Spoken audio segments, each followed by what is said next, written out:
Cheesy baked ভেটকি বানানোর জন্য প্রথমেই আমরা নিয়ে নেব আদা কুচি ও রসুন কুচি। তারপর ভেটকি মাছের ফিলেগুলোকে আদা কুচি, রসুন কুচি, গোলমরিচ ও একটু নুন দিয়ে ভালোভাবে ম্যারিনেট করে রাখতে হবে মোটামুটি 20 থেকে 25 মিনিট মতন।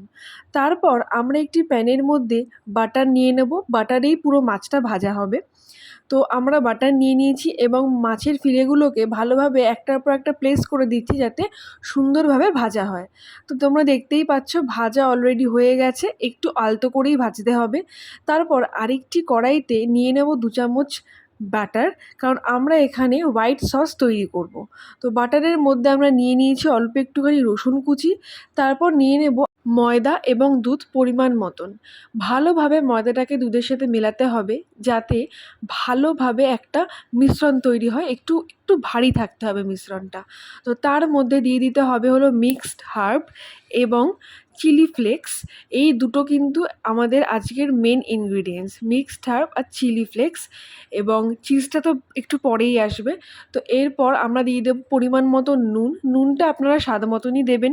তো এরপর এর মধ্যে দিয়ে দেবো স্বাদ মতন অল্প একটুখানি চিনি।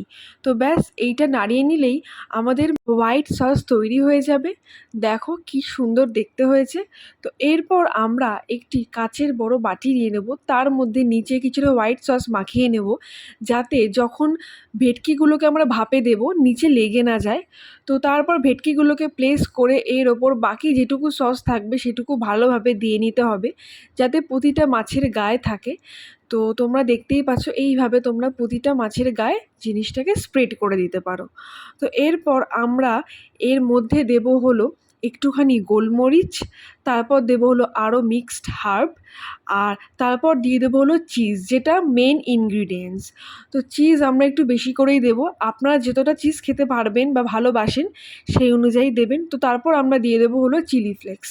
ব্যাস, আমাদের এই রেসিপিটাকে এবার আমরা মাইক্রোওভেনে দিয়ে দেবো। আপনারা চাইলে কিন্তু প্রেসার কুকারের ভাপেও করতে পারেন। তো আমরা এখানে 2 মিনিটের জন্য দিয়ে দিয়েছিলাম আমাদের রেসিপিটাকে মাইক্রোওভেনের মধ্যে।